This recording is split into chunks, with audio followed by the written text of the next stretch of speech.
everybody, welcome back to the workshop. Today we're going to be working on the old Victor Statesman lawnmower again. This time we need to replace the mower blades on it. They haven't had them off in quite a few years, so it could be a bit difficult to get them off, but we'll see how we go. First thing you want to do when you're working on a lawnmower is disconnect the spark plug. This thing doesn't have a kill switch, and when we're mucking around, spinning around the base plate there, we don't want it starting, and there's nothing to stop it. So we'll take that off there. That way it can't start, and take our fingers off.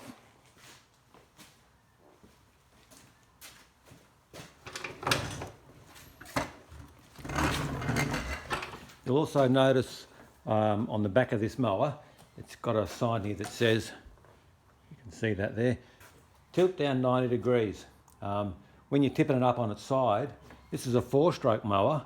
You don't want the oil getting into stuff that it shouldn't get into. And basically, if you tip the carburetor side down, you get the oil running into the carb. It runs up through the valves, stuff like that, and makes a mess of things. This shed was having a bit of trouble with some chicken that didn't want to go into the soup. Anyway, that problem sorted out. So as I was saying, when you tip them up, make sure you tip it with the carburetor side up. That way the oil stays in the sump or doesn't run up into the cylinders. For a 2-stroke mower, it doesn't matter because there's no oil.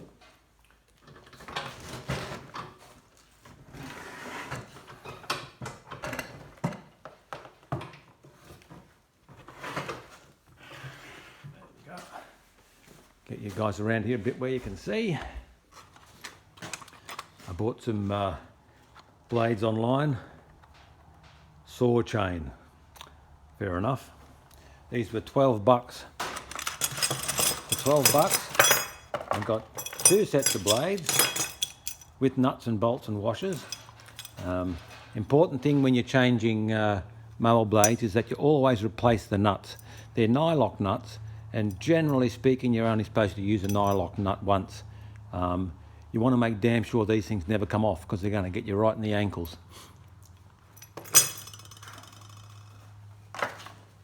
I've already sprayed them a bit with some penetrating stuff, so let's see what happens.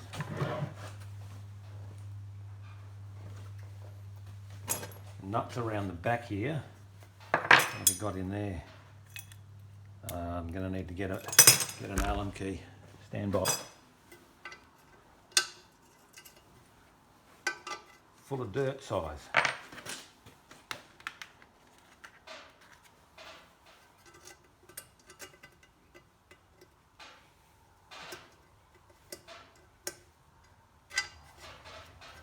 The mower blades should always be a bit loose. That way, if you hit something, they bend out the way and then snap back again. So you can see there where the edge has been bent up when I've hit a rock. You're best not to hammer them back straight again because it weakens the edge, and they can snap off and get you in the ankles. That one's not too bad, but replace one, replace them both.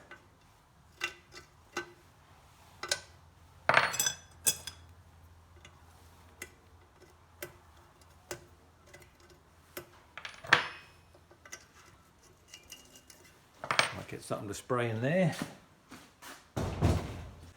A little bit of inox. Like WD-40, only it's not. Okay, it's got a scribe. Try and get a bit of the extra guns out there.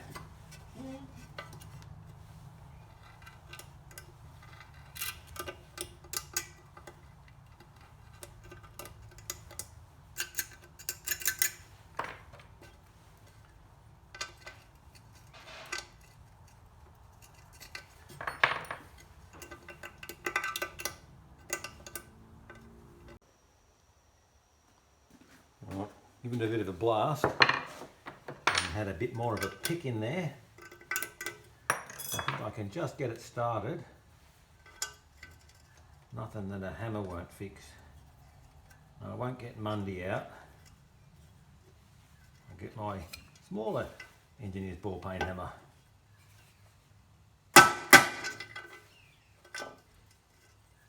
think it's just rusted up over time. There we go, that's in there. I get my spanner on the back.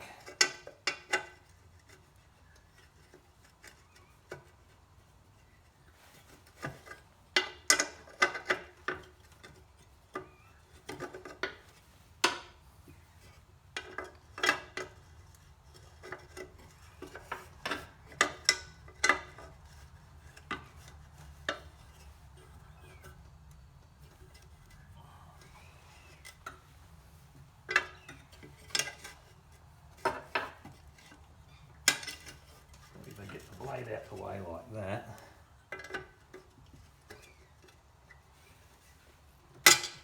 I think that bolt's jammed in there at the moment. Might not need the Allen key yet. Here, you guys come over there a bit so you don't get my shoulder. How's that look? Marvellous. See if I can skin the knuckles.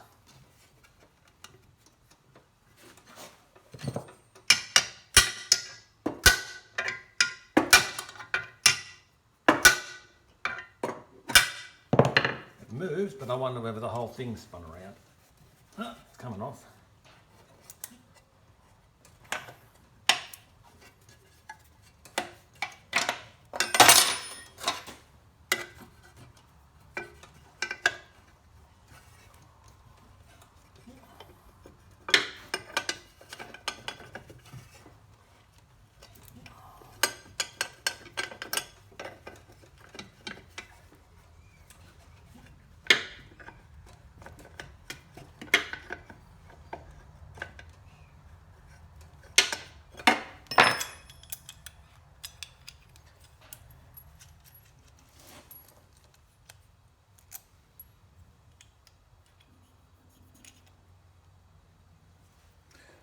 Forgotten there's a bit of a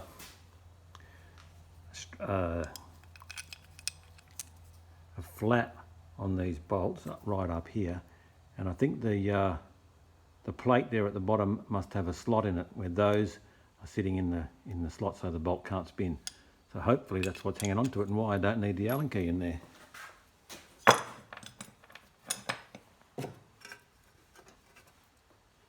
I'll need to remember the order of all these little bits and pieces. It looks like the washer goes on the outside like that, the nut or the bolt goes inside the washer, then there'll be that washer on the other side, which is kind of like a springy thing. I suppose it's going to go that way up, and then a nut on top of that. Remember that.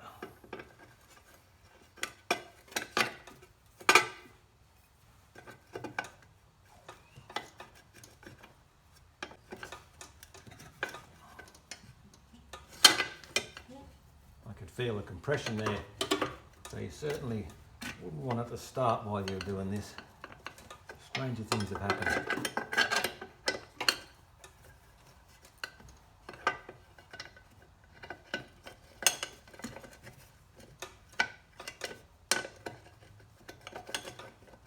I think I'll just get my high-speed spanner out.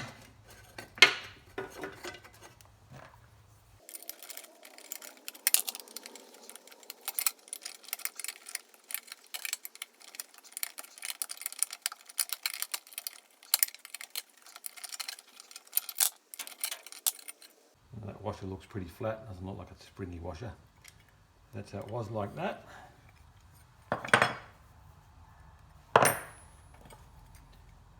Pop that back on there so we don't forget. Those all degunged out a little bit. I'll just get a screwdriver. Of course you wouldn't do this with your favourite screwdrivers. I don't like that one very much.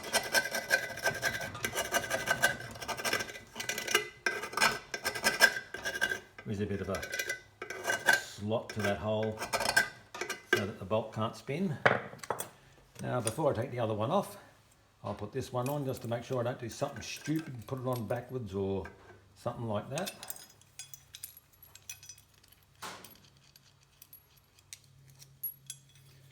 So with the washer in there,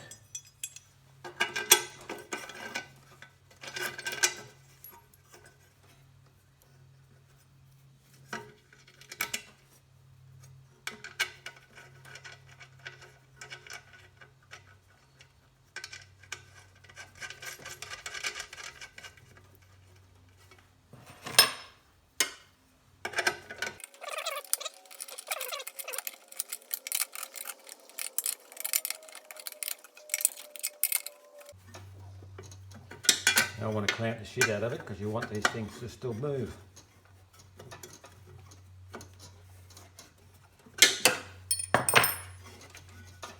So it's got a bit of movement in there.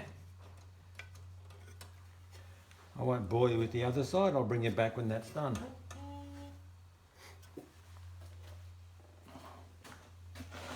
Okay, that's got them both on there now.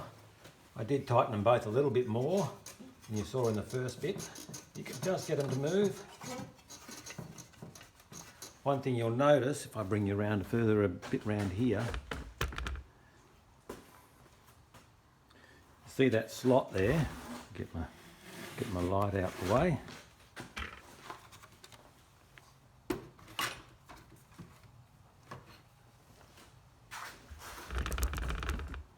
You see that slot here? I've never noticed that there before. If I look up in there, I can see the fins on the engine. And what must happen is, as this thing spins around this way, the hooks on the back of the blades, this bit up here, is meant to create a draft, so it blows all the grass around the loop and into the catcher. But it must also blow the air up through that slot, so that it keeps the engine cool. Never noticed that before. Learn something new every day. Anyway, those were certainly worth getting rid of. Burred up and rounded over and pieces missing out of them. Doesn't hurt to change those once in a while. I think that's about it for this video. That'll probably just leave a test. So I'll get out on the grass and give it a run and see how it goes.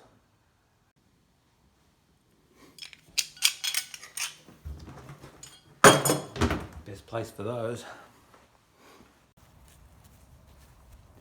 Just going to collect up a bit of pony poo. Here are the culprits. That's Charlie. That's Rodger. Where's Dix? Come on, Dixie. Come, Dix. She can't get past the mower. She says, oh, I don't know about that thing. Gonna have to walk through the poos.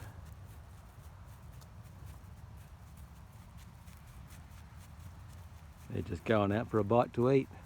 We keep them in here because the grass is really short, otherwise they'll get so fat their hoofs will fall off.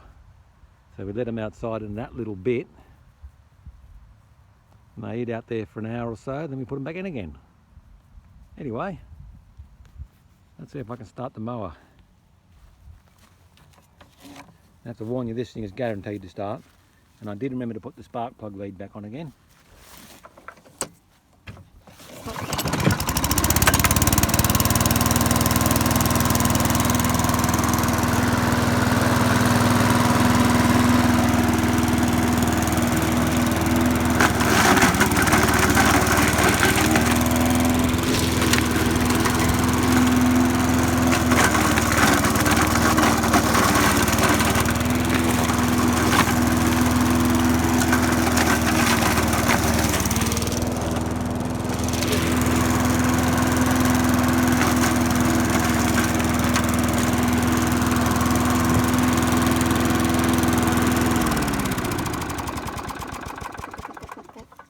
We can call that a successful test.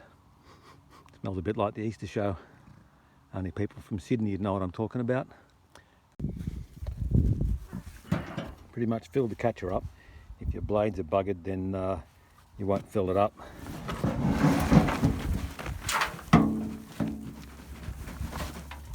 Bit of grass in there, but that won't hurt. All mulched up nice. That'll go onto the vegetable garden. I'll do a couple more loads. This lot ended up being destined for the plum tree. Here is one plum tree. Heading into winter now, so no plums. I'll spread that out a bit, if I can get you rake one-handed. See how nicely mulched up it is. So that'll break down quickly. Go and get another load for the vegetable garden probably.